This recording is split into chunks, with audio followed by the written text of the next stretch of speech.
Sydney's best breakfast.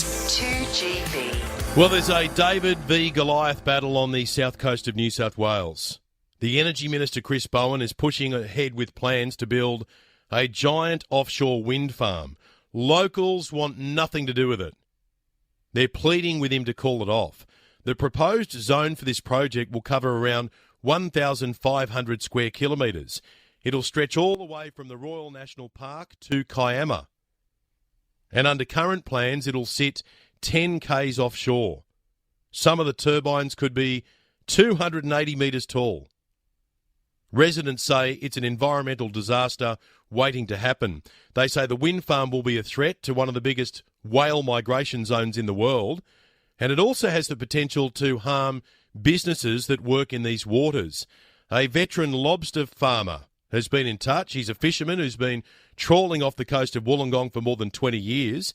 He says the proposed zone of this wind farm will take up the entire area that he's been using for the past 2 decades. He says if it goes ahead, about 100 businesses will go bust. The lobster fisherman from the south coast, Mark Horn, is joining us live right now. G'day, Mark. G'day, Ben. How are you, mate? I'm doing well. You are saying, no, this is going to destroy my business. Absolutely, Ben. And you know, looking at the scale of this thing, to move our business north or south of the proposed area is going to take a huge infrastructural battle. And I can't justify the risks that this government wants to take with the environmental catastrophes of, you know, migratory species through these zones. What annoys me so much, Ben, the lobster fishery of New South Wales has just been awarded MSC status, meaning that, you know, it's a sustainable fishery and it is one of the most recognised recoverable fisheries in the world. And I just can't fathom the scale of this wind farm, which may interrupt with the migration of the eastern rock lobster. Yeah, can you talk to me about the migration patterns of these lobsters and what is due to be under the surface of the water? Certainly, Ben. Well, the eastern rock lobster comes down, the larva comes down in the east coast currents, and what the risk of that is with these transmission lines, there's a micro electric current that goes down these lines, and the studies haven't been proven quite yet that it doesn't interfere with these microbes, and also the migration of the lobsters up the coast on the continental shelf. These electrical currents on the bottom of the ocean has already been proven to put some species in an active stupor where they're sort of stunned. And if this interferes with the migration of our lobsters north to the breeding grounds off Coffs Harbour, we may have a collapsed fishery where we have no lobsters getting through for reproduction. You deliver your lobsters to Sydney and I'm guessing all other parts of Australia. So how many others are in the same boat as you when it comes to the lobster industry? Well, I can tell you now, Ben, on the south coast alone, we catch a quarter of the state's tonnage. Now, we're allowed 200 tonnes of eastern rock lobster statewide, and from the area that this is proposed in the north right down to the border, we cover 50 tonnes of that catch.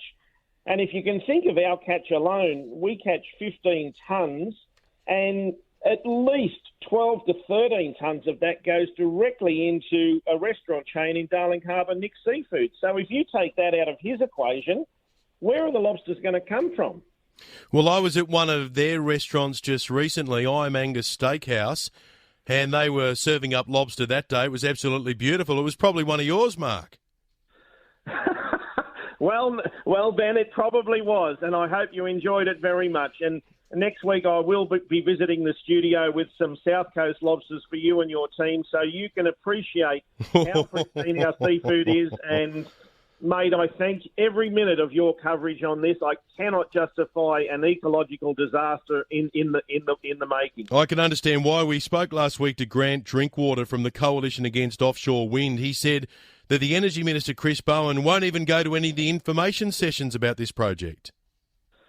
Well, that's true, and there's very limited information at these information sessions. And I'm gonna say to you right here, right now, Ben, can you invite Chris Bowen to come to Kiama, and I will personally take him to the offshore wind farm site on our boat, the Junee, out of Kiama Harbour, and show him what is set to be detrimentalised in the Illawarra. I can promise you we will do that. We'll issue that invitation to him today. And tell me about some of the other members of the fishing industry outside of lobsters that would be affected by this.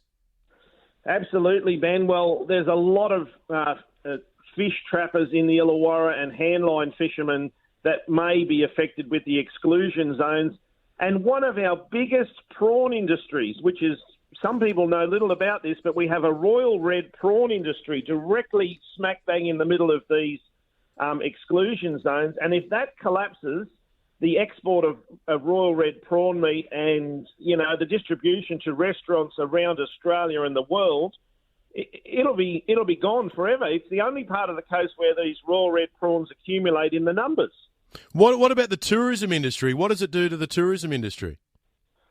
Well, if you want to go and see wind turbines, that's about the only thing it's going to do, because if you want to go and watch whales or porpoises and whatnot, the abundance of sea life that's out there at the moment. And let's not forget the migratory birds, the albatross, they're gracious things of the sky.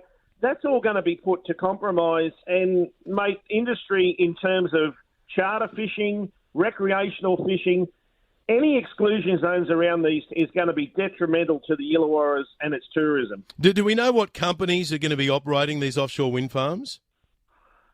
Take your pick. It's all a mess at the moment, and what I've heard is a lot of these big overseas companies are actually backing out of these construction of wind, because there is just not the return. There's not the security of investment involved when wind farms of this scale may or may not go ahead. Would you be putting forward millions to build these towers on a proviso we might get this through? Yeah, I've got a feeling that it's looking shaky when you consider that people are going to be impacted all the way from the Royal National Park down to Kiama. And we really appreciate you coming on. So what we're going to do, we're going to chop up the audio of your invitation to Chris Bowen. We'll send it through to him this morning, and then we'll share his response on Monday, and we'll see you in the studio next week.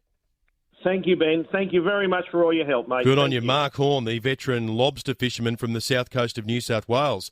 So the prawns will be impacted as well. The whales, what we call the humpback highway. And Chris Bowen won't even front up to these information sessions to tell the locals what's going on.